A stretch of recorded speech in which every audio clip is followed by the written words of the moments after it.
1901 वो साल जब रॉयल एनफील्ड ने मोटरसाइकिल्स को बनाना स्टार्ट किया था और बिलीव इट और नॉट, इस कंपनी को इस साल 125 साल हो जाएंगे। 125 साल में रॉयल एनफील्ड ने बहुत सारे माइलस्टोन हासिल किए हैं, पर अगर आज भी मैं आपसे पूछूं कि रॉयल एनफील्ड का फ्यूचर क्या है, तो ज़्यादातर लोग तुरंत कहेंगे क्लासिक, बुलेट या मीटियोर, वही फेमिलियर नेम और वही रेट्रो फील। लेकिन क्या हो अगर मैं आपसे ये कहूँ कि कंपनी का असली फ्यूचर इन एग्जिस्टिंग बाइक्स में नहीं, बल्कि एक छोटे लगभग भूले हुए नाम यानी फ्लाइंग फ्ली में हो सकता है। और हो सकता है कि यही नाम रॉयल एनफील्ड को आने वाले दशकों में रेलेवेंट बनाए रखे। या अगर ये मूव गलत हो गया तो कंपनी वही कहानी दोहराएगी जो हार्ले डेविडसन के साथ हुआ। तो सवाल यह है कि आखिर फ्लाइंग फ्ली है क्या, सिर्फ एक इलेक्ट्रिक बाइक या रॉयल एनफील्ड का पूरा फ्यूचर प्लान? इसको समझने के लिए हमें रॉयल एनफील्ड की आज की पोजीशनिंग समझनी होगी। आज के टाइम में रॉयल एनफील्ड इंडिया की मिड वेट मोटरसाइकिल सेगमेंट का अनडिस्प्यूटेड किंग है। 350 सीसी से लेकर 650 सीसी तक का जो स्पेस है उसमें क्लासिक 350, हंटर 350, मीटियोर 350, इंटरसेप्टर 650 जैसी बाइक्स ने एक स्ट्रॉन्ग आइडेंटिटी बना ली है। लेकिन यहाँ एक ऐसी प्रॉब्लम छुपी है जो ऊपर से दिखाई नहीं देती। ये मार्केट जितना बड़ा लगता है उतना एक्चुअली में है नहीं। ये एक लिमिटेड ऑडियंस का मार्केट है जहाँ बायर्स मोस्टली एंथुजियास्ट हैं या फिर वे लोग जो स्पेसिफिकली रॉयल एनफील्ड की फील चाहते हैं। अब सोचिए एक नए राइडर के प्रोस्पेक्टिव से, एक कॉलेज स्टूडेंट या कोई ऑफिस कम्यूटर जो अपनी पहली बाइक लेना चाहता है, उसके लिए 180 से 200 किलो की हैवी मोटरसाइकिल कितनी प्रैक्टिकल है? Daily traffic, narrow roads, parking issue, ये सब फैक्टर्स मिलकर रॉयल एनफील्ड को एक एस्पिरेशनल प्रोडक्ट तो बनाते हैं लेकिन मास फ्रेंडली नहीं। यही वजह है कि बहुत सारे पोटेंशियल बायर इस ब्रांड को पसंद करने के बावजूद भी इसे खरीदते नहीं हैं। और यहीं से लॉन्ग टर्म रिस्क शुरू होता है। अगर ब्रांड नए राइडर्स को कैप्चर नहीं करेगा तो धीरे धीरे उसका कस्टमर बेस लिमिटेड हो जाएगा। यहीं पर फ्लाइंग फ्ली का एंट्री पॉइंट आता है। रॉयल एनफील्ड इसको एक light weight urban focus electric motorcycle के रूप में पोजीशन कर रहा है। इसका फोकस हाईवे क्रूजिंग या लॉन्ग डिस्टेंस टूरिंग नहीं है, बल्कि सिटी राइडिंग है, short ride, daily commute, easy handling. इसका मतलब साफ है कि कंपनी अब सिर्फ हार्डकोर बाइकिंग एंथुजियास्ट के लिए ही नहीं, बल्कि एवरीडे यूजर्स के लिए भी प्रोडक्ट बना रही है। ये शिफ्ट छोटा नहीं है, ये पूरी सोच बदलने जैसा है। अब यहाँ दूसरी बहुत बड़ी सीख आती है हार्ले डेविडसन से।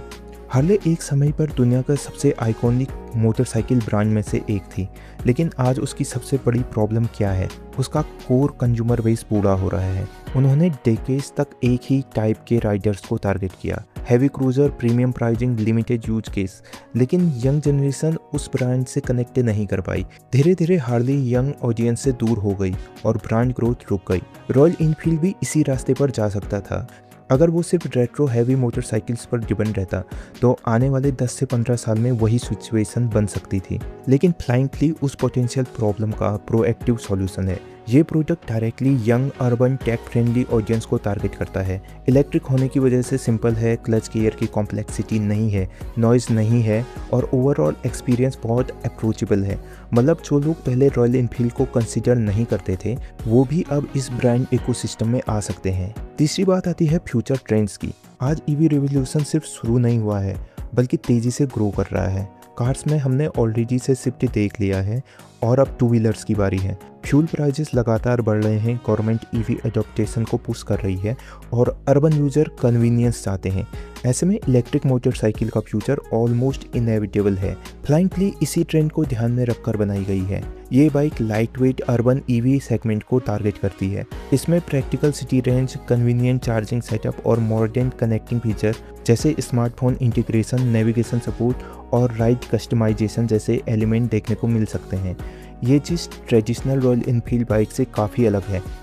इसका मतलब ये सिर्फ एक मोटरसाइकिल नहीं रहने वाली, बल्कि एक कनेक्टेड अर्बन मोबिलिटी सॉल्यूशन बन सकता है जहां फोकस सिर्फ राइड पर नहीं बल्कि ओवरऑल यूजर एक्सपीरियंस पर होगा। अब सबसे इंटरेस्टिंग पार्ट आता है फ्लाइंग फ्ली का नाम और उसकी ब्रांडिंग स्ट्रेटेजी। ये कोई नया नाम नहीं है, ये एक्चुअली रॉयल एनफील्ड की एक सेकेंड वर्ल्ड वॉर एरा की लाइट वेट बाइक का नाम था जिसे सोल्जर्स यूज करते थे।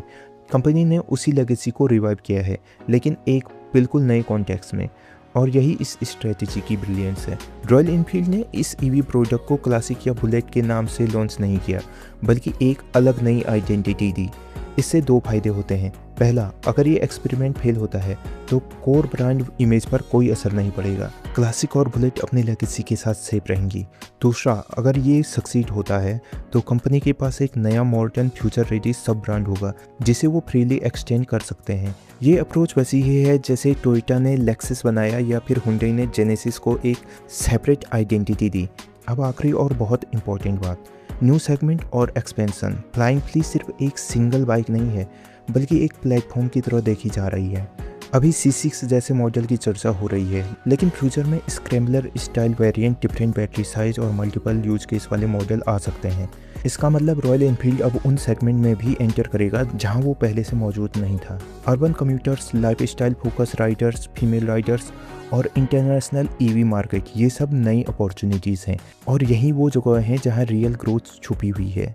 क्योंकि एग्जिस्टिंग सेगमेंट में ग्रोथ लिमिटेड है, लेकिन नए सेगमेंट वर्चुअली अनलिमिटेड हो सकते हैं। अगर हम इन सारी चीज़ों को एक साथ देखें तो एक बहुत क्लियर पिक्चर सामने आती है। रॉयल एनफील्ड धीरे धीरे ट्रांसफॉर्म हो रही है एक ट्रेडिशनल मोटरसाइकिल कंपनी से एक मॉडर्न मोबिलिटी ब्रांड में, जहां एक तरफ क्लासिक और बुलेट ब्रांड की लेगेसी कैरी करेंगे और दूसरी तरफ flying flea future technology, new audience और नए यूज केसेस को रिप्रेजेंट करेगी। लेकिन यहाँ चैलेंज भी कम नहीं है। EV स्पेस में ऑलरेडी ओला इलेक्ट्रिक, एथर जैसी स्ट्रॉन्ग प्लेयर मौजूद हैं जो टेक्नोलॉजी और प्राइसिंग में एग्रेसिव है। ऐसे में सवाल है कि क्या रॉयल एनफील्ड अपने प्रीमियम पोजीशनिंग को EV सेगमेंट में भी मेंटेन कर पाएगा? क्या वो परफॉर्मेंस और एक्सपीरियंस के लेवल को अलग खड़ा कर पाएगा? और सबसे इम्पोर्टेंट, क्या एग्जिस्टिंग रॉयल एनफील्ड बायर्स इस चेंज को एक्सेप्ट करेंगे या फिर इसे ब्रांड डाइल्यूशन मानेंगे? इन सवालों के जवाब अभी क्लियर नहीं हैं और शायद अगले 2 से 3 साल में हमें इसका सही अंदाज़ा मिलेगा। लेकिन एक बात बिल्कुल साफ है, रॉयल एनफील्ड ने रिस्क लिया है और आज के समय में सबसे बड़ा रिस्क यही है कि आप कोई रिस्क ना लें। तो फ्लाइंग फ्ली को सिर्फ एक नई इलेक्ट्रिक बाइक के रूप में मत देखिए, ये रॉयल एनफील्ड की फ्यूचर बेट है, एक ऐसा मूव जो कंपनी की डायरेक्शन पूरी तरह बदल सकती है। अब ये बेट कितनी सफल होती है ये आने वाला समय ही बताएगा। अब आप बताइए, क्या आपको लगता है कि फ्लाइंग फ्ली रॉयल एनफील्ड को नेक्स्ट लेवल पर ले जाएगी या ये एक्सपेरिमेंट रिस्की साबित हो सकता है? अपनी राय कमेंट में ज़रूर बताना। अगर आपको ये वीडियो पसंद आया हो तो लाइक करें, चैनल को सब्सक्राइब करें और बेल आइकन ज़रूर दबाएं ताकि ऐसी ही डिटेल और इजी टू अंडरस्टैंड एनालिसिस आपको मिलते रहें। मिलते हैं अगले वीडियो में। आपका समय देने के लिए धन्यवाद।